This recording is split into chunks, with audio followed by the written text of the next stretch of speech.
our guests would be inconvenienced. But otherwise, everything went smoothly according to plan, and we are happy that everything went the way it did.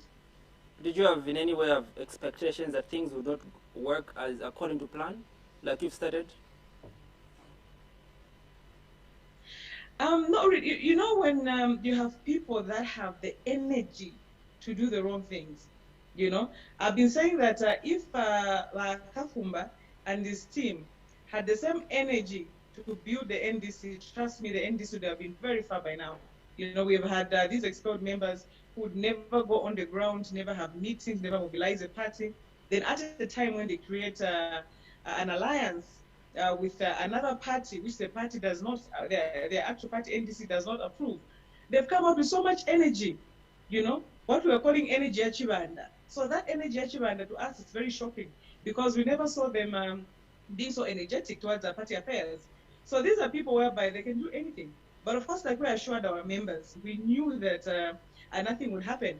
For example, they were saying that they would call the police. And I'm sure you saw on my Facebook status yesterday, I even said, we can't, the police cannot harass us because we have a permit. We got a national permit for us to have the convention, So all our people were well secured. But they say that the police would come and get the members and blah, blah, blah. And trust me, they went to many police stations today that refused to act upon what they wanted. But one police station actually did come through to the convention, and we did tell them that we had a police permit. These were just overzealous policemen. They came through, and after we talked to them, they went back. So those are the things which we do not want to inconvenience our guests in case things turned out a certain way. Because trust me, had the police insisted, we could have insisted also on our rights, because we did have the right to put the convention today, and no one could have taken that right away from us. So when you're in the middle of such battles, I think it's just important that you leave them in-house and you don't let other people experience that. But like I've said, on a few cops came through, and once they were explained that there was a national permit which ensured that all of our party leaders held the conventions all over the country, that did not become a problem at all. But at the back of your mind, who did you intend to invite the Patriotic Front? I do know for a fact that on the 10th of April you did attend their general conference. Did you want to replicate and invite them as well? Yes, certainly. Like they say, Madidon Kulirana, Namoni Kubweza. When somebody says hi to you, you don't expect them to be saying hi to you all the time. They'll get tired. So our intention, of course, was to invite the Patriotic Front, amongst many other parties and other political parties, even the UPND. We could have invited them, actually. That was our intention, to invite everyone. And then those that could have come, they could have come. Those that could have refused, they could have had their own reasons for doing so. Yeah. But I think a convention, I think it's something that each and every party can actually honor the invitation if they feel like, Yeah, successful political parties that have held their convention, we've seen that political party presidents have gone unopposed. I'd like to know how many candidates were eyeing the position of presidency in the NDC, besides Dr. Chimba Kambwili. To be honest with you, none. No one. I laughed when I saw, first of all, the UPND leader go unopposed. Then I laughed when I saw the PF leader go unopposed. Then when it came to ours, when we opened up the nominations, I saw that no one was going for the presidency. And then I was laughing. I was like, why are you people so scared of your leaders? And someone was saying, no, we have nothing wrong with our leader. People contest the presidency because they feel that the leader is not doing much and they can do better. So for me, I think they did reveal in the party that they felt that the president was doing much. They felt that the president was that Moses that would make us cross over, to the promised land. So they just they didn't feel like contesting. And we had the chairman of the elections, Mr. Menyani Zulu, who is actually our chairperson for elections in the party, and he kept on even joking with the delegates even today, especially from Eastern Province, because he's an Easterner, where he said, I've also stood in these elections, I'm challenging the president, please vote for me. And Eastern Province, all of you just said no, Everybody, all places where we say, no, I'm actually challenging the president. They'll come out and say, no, we love you, yes, but for the presidency, this is our man. You get it? Yeah.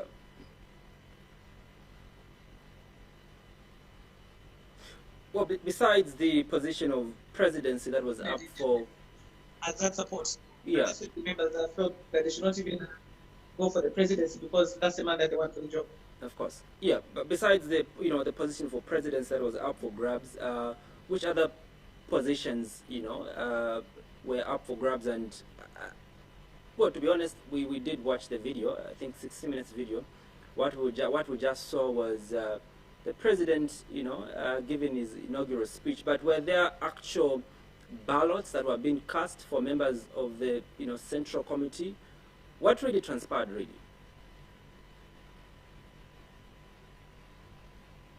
That at a general conference like that, you elect using a show of hands. People just raise their hands, or any other way that the National Governing Council or the Central Committee would decide. So that is what was done. So the people had to raise their hands. They had to confirm to say this is what we want.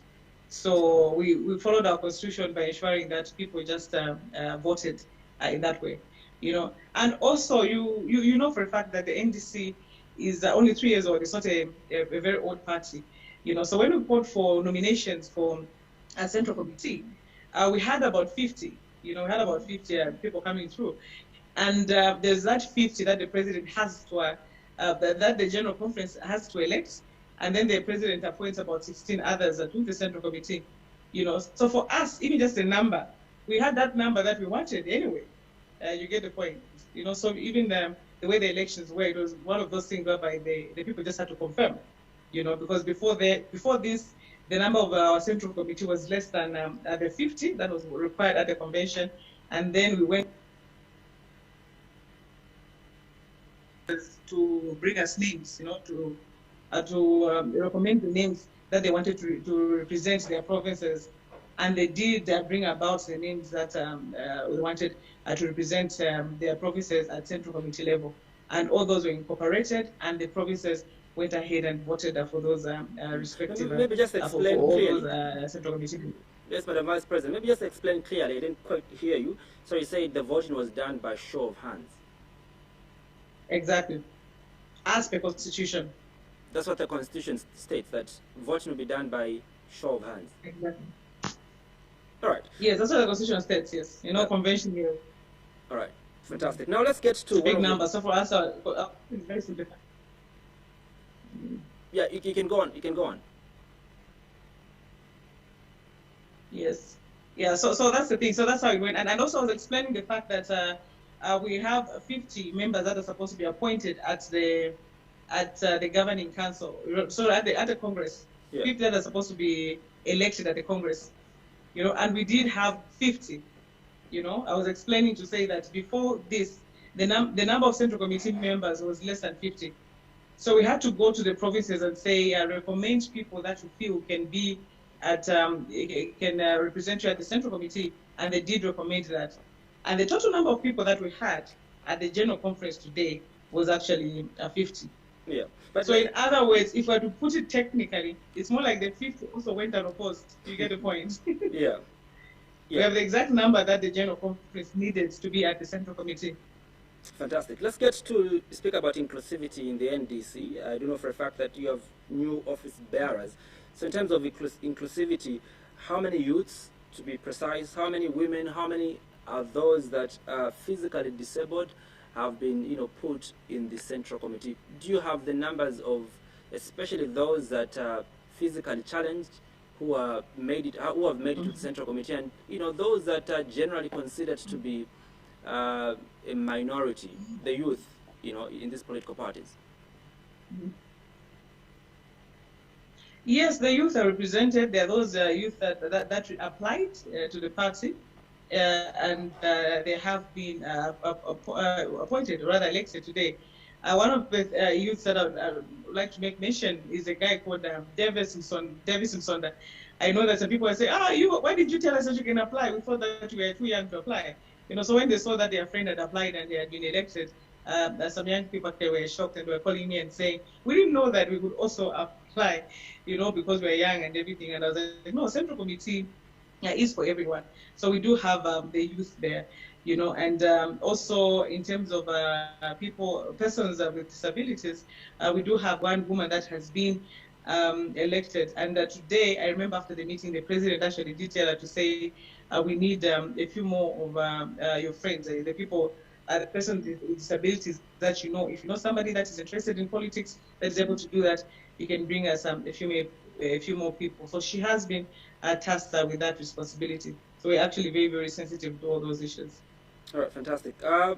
One critical issue, even as you go towards the elections, I do know for a fact that one of the issues that President Kambwili, your president, has highlighted as one of the mandates and one of the key priorities is to ensure that the cost of living is reduced when you form government. When are we likely seeing, the party launch its manifesto from 2021 to 2026? Oh, you didn't see that part. It was actually launched today. Is it so? Both the manifesto and the constitution were launched today, and they'll be distributed soon. I do have a soft copy that I think I can share with you. But however, coming to think of it, we had very beautiful photos today. So I think we need to incorporate the photos of the convention today, and then maybe the manifesto will be ready in the next maybe 2-3 days. Otherwise, it was ready even today. And both the manifesto and the constitution, however. And I wanted to say that the constitution, there were a bit of amendments that the House made today. I think we made about 14, 15 amendments to the constitution, so we're going to do that. And by the way, it's very critical, or rather it's interesting that the question that you asked me before this was about persons with disabilities, because before now, the way we wrote it in the constitution, we are writing as people with disabilities, and to be politically correct, you had to say what they say or how they want to be called, because they normally say that don't call us people with disabilities or physically challenged people, because it will make us feel like we're challenged, or when you say people with disabilities as if we're one person or it's just a group, but we are individuals. So they've been saying that the correct way to address them is persons with disabilities. So that's one of the amendments that we did actually make, ensure that we politically, the way that the persons with disabilities are addressed in our constitution and manifesto. All right, fantastic. No, I love the fact that you've touched a bit on the constitution, and you've highlighted that you did make amendments to the constitution. What would you say are some of the major amendments that you've made to your party constitution, besides the one with persons living with disabilities?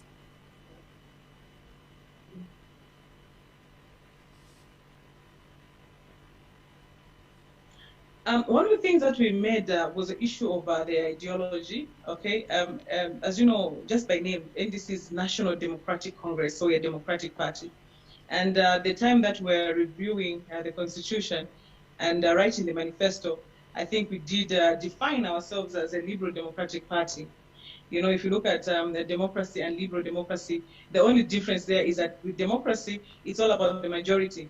The majority can be wrong, the majority can harass the minority, it's okay. But when we talk about liberal democracy, talking about the fact that you can be the majority, but to respect the rights of the minority.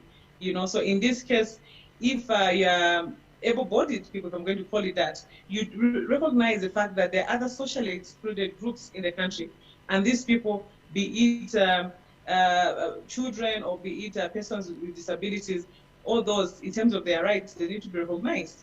Sometimes our rights are trampled upon simply because somebody is stronger than the other person. So be it men and women, how exactly do they relate to each other?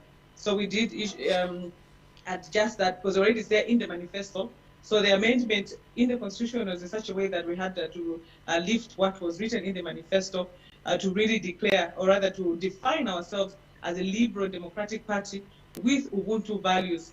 Because before, we're leaning so much on Ubuntu, and Ubuntu does have that socialist kind of attached to it.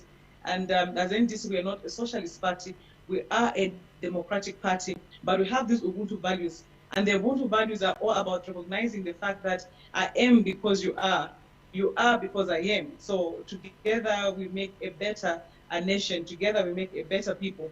So that had to be clearly defined, because in this country, politics is in such a way that it's not really ideologically strong.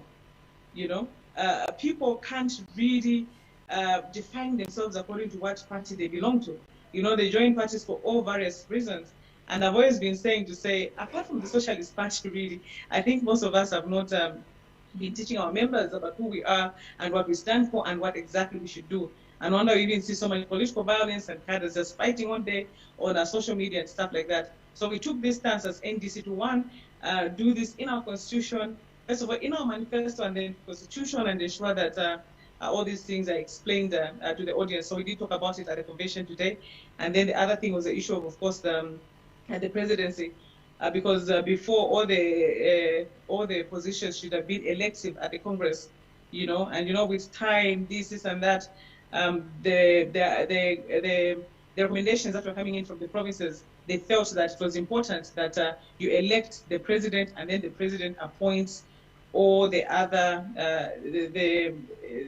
appoints all the other portfolios from the National Governing Council that has been elected. So that was one of the major changes again that we had to make. I think another change, if I can remember correctly, it was just a change on education things here and there, environment and stuff like that. I think I can remember 2 or 3 things about that.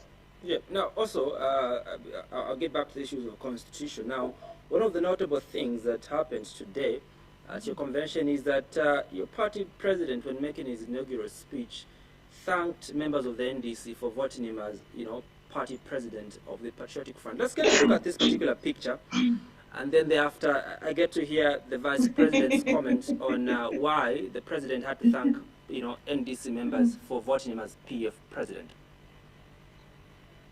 Mm-hmm.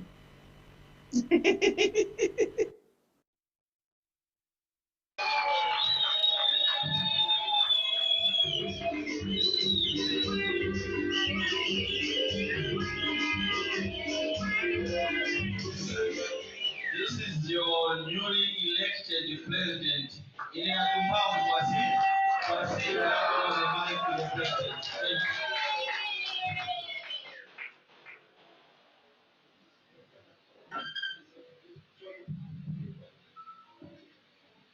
You may be seated.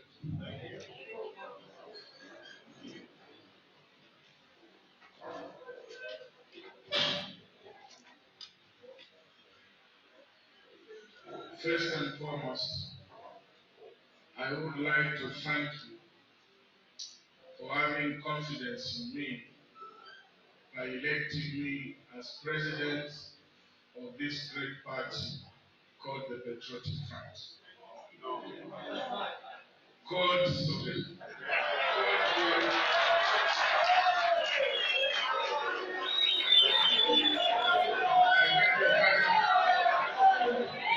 For electing me as president of this great party called the National Democratic Congress.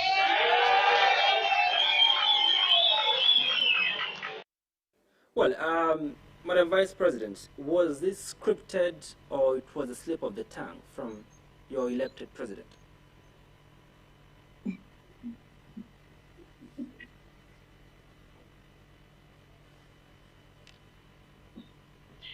Andrew, I'm sure you know that our president is one of the 5 people that made the Patriotic Front. You know, they started it from scratch, worked hard, and made sure that it formed government in less than 10 years, or in about 10 years, you know. So, to be honest with you, the PF will never come out of his mouth. If you listen to most of his, press conferences, he makes this mistake very often. Even when we're talking, in the meetings, yes, we're at the party secretariat or wherever we have to meet, he makes that mistake several times. We always have to laugh, you know, about it. So it's something that we actually find very funny as NDC, you know. And I'll be honest with you, I make that mistake myself once in a while. I'll be saying something and I'll be, oh, as UPND, okay, you know. But of course, for me, as UPND, I would say it maybe the whole year, maybe 10 times, you know. But it does come. I remember even this week, maybe I said it once, 2 times. That mistake normally comes in. But with the president, let me be very honest with you to say the PF is in his mouth. He makes that mistake very often. maybe in a week he can make that mistake 20 times, but it's just a funny thing that we've come to accept as NDC to say PF really was in his DNA as the person that made help make the party and make it what it is today. Really, you can't take away the fact that it's something that will always be there with him. I would understand. People would understand if you made that mistake in conversations that you have as a party, but this was at a general conference, and this was his inaugural speech. It's not like he had said a lot of things before he said that. That was the first thing that came out, of his mind. Really, is there something that we should know, Madam Vice President, that we don't know?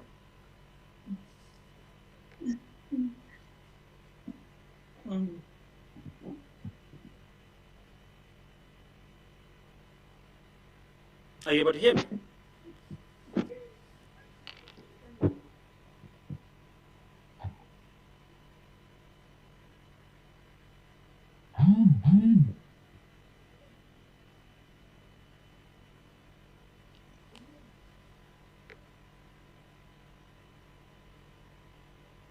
Hello, Madam Vice President, are you able to hear me?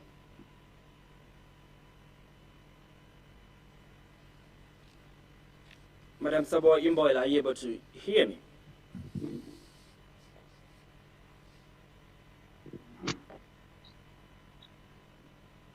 Are you able to hear my sound? Yes, I can hear you. Yes. Oh, all right, now we can now hear you. Yes, I can hear you. Please explain to us. Yes, I can, clearly, I can hear you. Yeah, now explain to us, did you hear my question, though?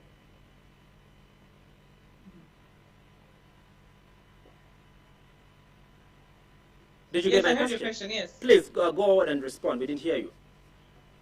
Yes. So you were saying that it was the first thing you said. It wasn't like in the middle of the speech or at the end.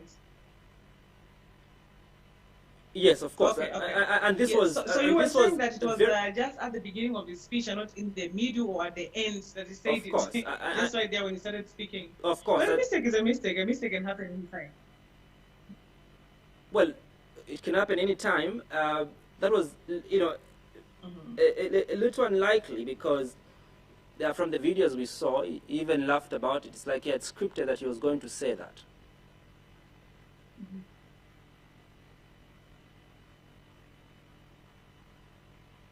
No. Oh my goodness! And why would he say that? Oh, that's how it appeared in the video. Say that. That's how it appeared in the video. I think people don't realize how much that man loves the NDC. You don't. No, you wouldn't make that mistake. I wish I could capture him every time he makes that mistake. When I say that the PF is in his mouth, I make no jokes about that. The PF is in our president's mouth. That's one thing I can tell you. He makes that mistake very, very, very often, So for me to even hear that people are thinking that he scripted that, why would he do that? No, he wouldn't do that, definitely not. Well, he would do that because we also did expect that your party, the NDC, would go out of the opposition alliance. As you earlier told us that, well, the ties were about 99.9% done. And so nobody expected that the NDC would go out of the alliance, just like how we didn't expect that President Kambwili would thank NDC members for voting him as president of the PF. So it's possible. Everything is possible with Dr. Chimba Kambwili.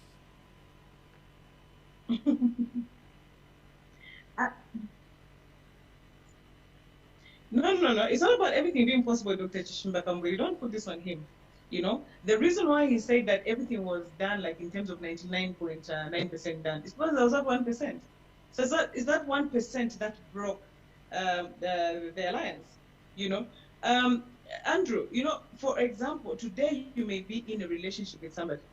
They can accept everything else, but there's normally what they call a deal breaker. They can say, okay, fine, you come home late, you do this, you do that, but if you're not going to take care of me in such and such a way, this I won't accept. Or they will say, if you drink too much, this I won't accept. What the UPND was bordering on was swallowing us as a party, and that was a deal breaker for us. I think I've explained several times to say, one, the UPND wanted us to stand, all of us, on the UPND ticket. That we have refused, That we did refuse when we were with them. The alliance name being called the UPND Alliance, that we refused. Those to us were deal breakers. We don't want to be swallowed by we don't want to be swallowed by the UPNG. And trust me, even now, if we are to form an alliance with the PF or any party for that matter, we are not going to be swallowed. We're going to insist on being NDC, on fielding our own candidates. I know that there's been so much propaganda and people feel that, oh, our president was paid or the court cases did this and that, but you don't realize that us being swallowed is a deal breaker. Even today, like I've said, we are open to alliances. You would, the PF, if they have what we consider to be okay with us, Of course. You would go back and join the PF. You mean that the NDC would get into an alliance with the PF?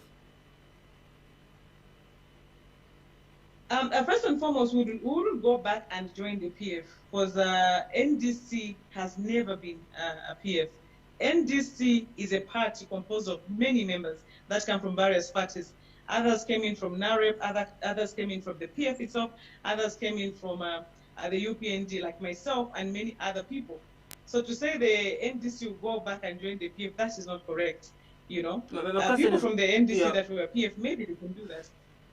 Could there be a possibility that but for the alliance, I do know for a fact that also let me answer the issue of the alliance. Of course.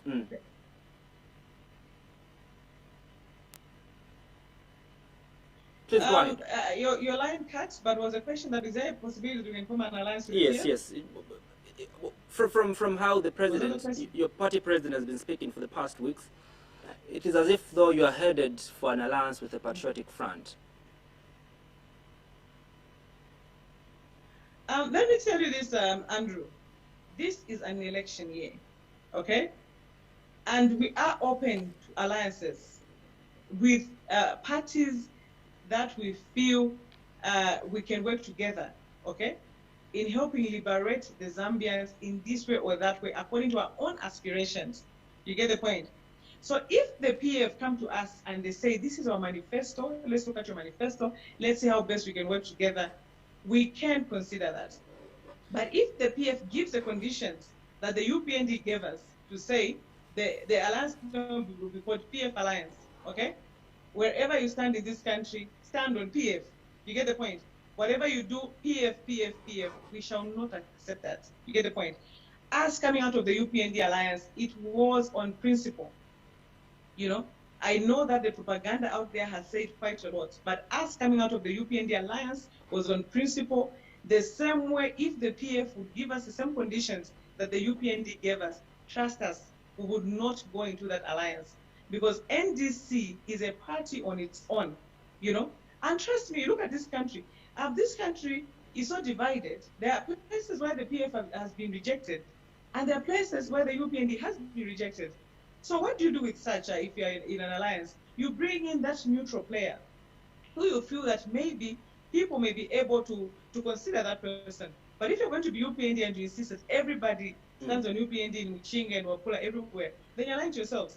If you're PF, you come to us and you also tell us to say, everybody will stand on the PF ticket everywhere, then you're lying to yourselves. Yeah, well, you get the point. As NDC, we are part on our own and we won't be swallowed. Yeah, I'm really shocked to hear this from you, Madam Vice President, because I've sat with your president, just right here on the assignment, Dr. Chimba Kambwili, and on several occasions it's called the PF poison, and that when you drink poison, one would die. When I asked him at one particular time at the edition of an assignment, he said, what will I even tell the Zambian people if I had to join forces with the PF?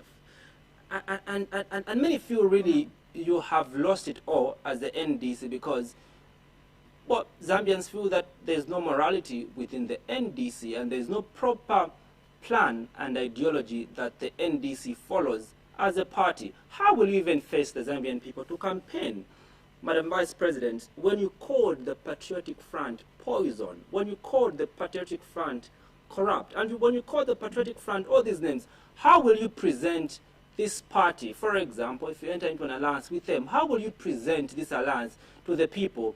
The party that you called corrupt, the party that you called poison, and you warned people of Zambia about.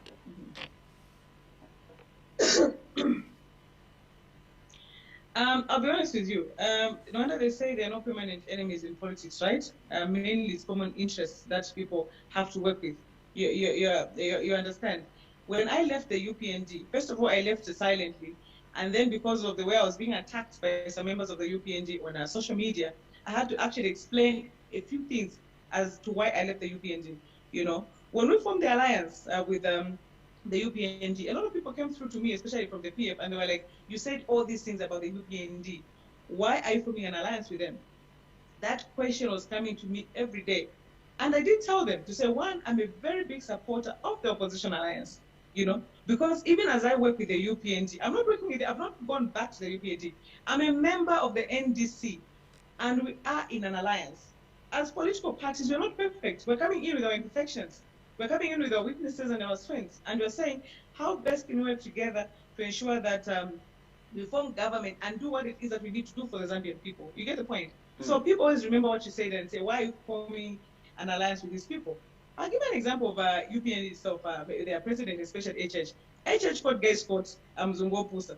Is it the same Mzungo Pusa who was appointed now as the chief consultant of the UPND? He is. So how now does a Mzungo Pusa become their chief consultant? You get the point? So if you're going to be paying attention, not even paying attention, but if you're going to be concentrating on what people say about who and who, trust me, no politician will work together in this country. If you look at even just the people that are in the UPND right now, you know, I don't want to say the things that Madam Nalumango, for example, said against HH when she was in parliament. She did call him under fire. He's not a politician, all those things. She said a lot of bad things about HH, but today she's his vice president. You get the point? So that's how politics have been in this country and maybe even elsewhere.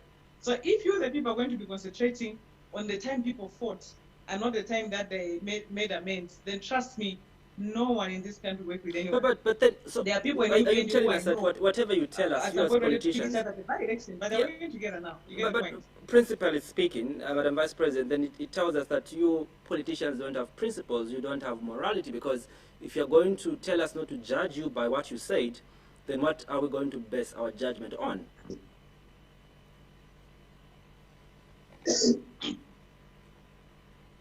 I am not saying that don't judge us by what we say. You get the point? I think it's important for each and every person to be judged by what they say. You get the point?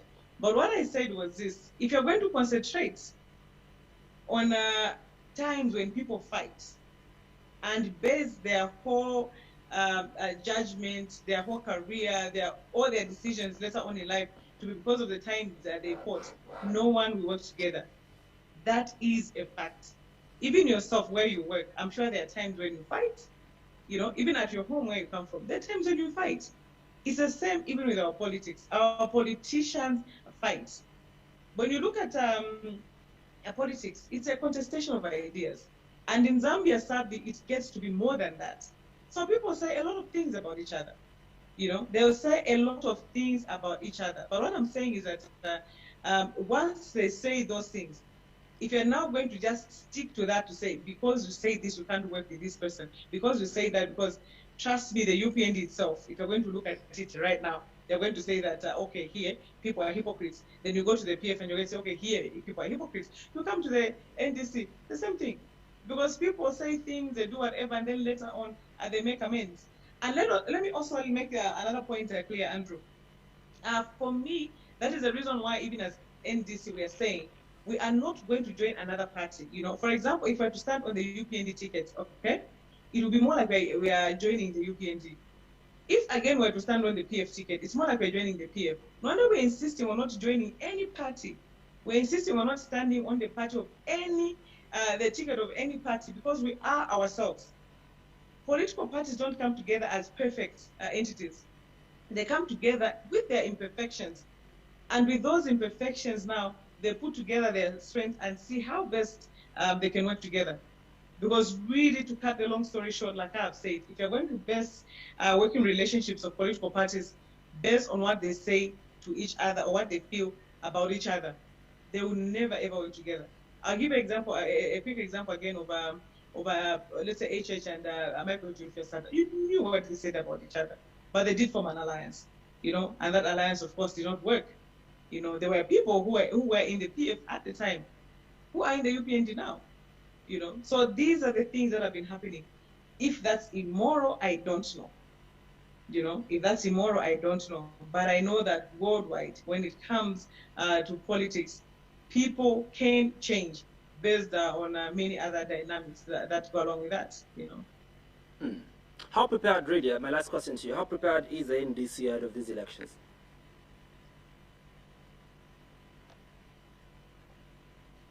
We are very, very prepared. No wonder we had to work hard and make sure that we had this convention today. You know, it has not been easy to have this convention. Today we've been fought left, right, and center. But we knew that if we don't have the convention, according to the Constitution, we can't even stand in the 2021 elections.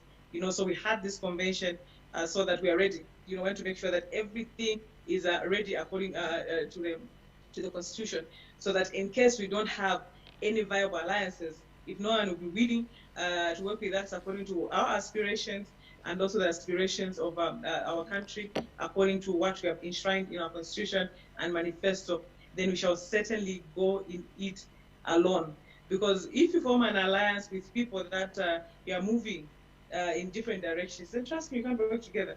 You know, like the Bible tells us, two cannot work together unless they agree. You know, so if we won't agree with any political party in this country, trust me, then we're going to forget about 2021 and we're going to concentrate on 2026.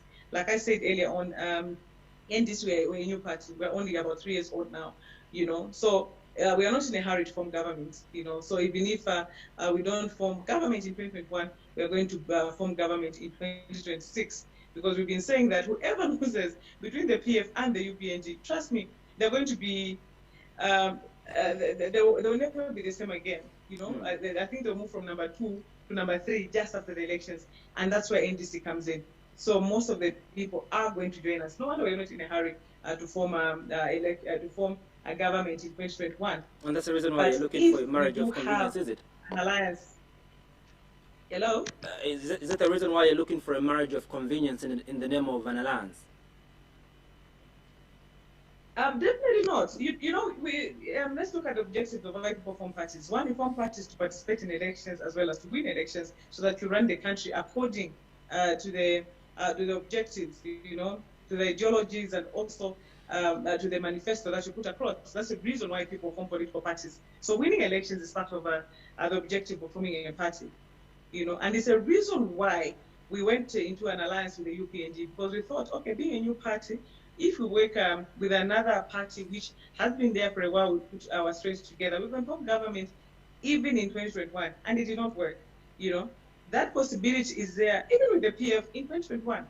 But like I said, if the conditions are as bad as what our friends the UPND were offering, then certainly we shall not go into an alliance with the PF, and we're going to be on the ballot ourselves. And but then if you're going to say that, like the president said, yeah. But can't win now, but definitely 2026 or later. Of course, but well, like you said, if you're going to say that, then you're being very inconsistent, because at the PF convention, what your party president said, these elections on the 12th of August are between the Reds and the Greens, and so that technically means that you are going on to escort these, you know, political parties. Is that so, Madam Vice President?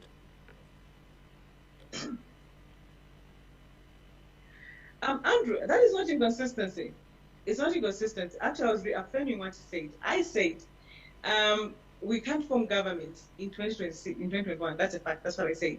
Okay? So I said, the one I even said, I explained earlier on, so whoever wins between the PF and the UPNG, because I'm putting one of them as number 1, the other one as number 2. You know? So the rest is between the two of them, the Reds and the Greens. That's a fact. Some of us, I trust that the NDC is going to be number 3. I'm sure you saw from our convention that we've got structures all over this country, and we've been mobilizing, and we're strengthening them, and we're even enhancing them even more, okay?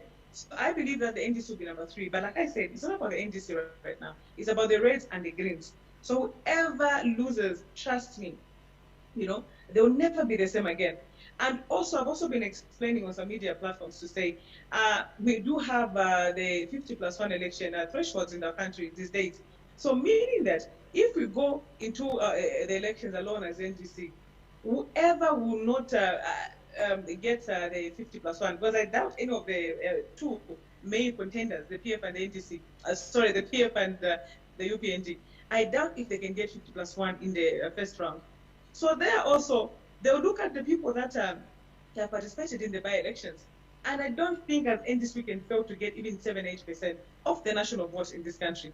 So with there now, any of these two can come to us and say, okay, can we form now an alliance so that we go into this election together? You get the point. So there again, it's not about inconsistency. It's just a fact that when that happens, as NDC, we are still able to stand on our own and make formidable alliances with people that respect us, people that have common aspirations with us, and people that are going to respect the fact that even if I have 42%, I still need somebody with a 9% to give me the 50 plus 1% that I want. You can even have 48%, Andrew, but as long as you don't have 50 plus 1, you can't be president. You can't be a ruling party in this country. You need the 50 plus 1. So you have to respect somebody who brings you that 2%. Respect somebody who brings you that 3%. As simple as that. So for us, we are not escorting anyone. We may have even as little as 5% in terms of the national vote in this country. If no one is willing to respect us, we'll sit with our 5% and they're going to utilize it in 2026. But if somebody is going to come to us and say, okay, fine, we are popular in this way and that way, but we know that we cannot really go there. We can't really win these elections. We need the 5% from you, the 7% from you, or the 10% from us. Please come through, have an alliance with us, and this is what we're putting on the table in terms of how we're going to run this country together. Then trust us, there we are going to consider that. Vice President of the National Democratic Congress, NDC, Madam Saboi Imboela, thank you so much for having made time to speak with me on tonight's edition of The Assignment.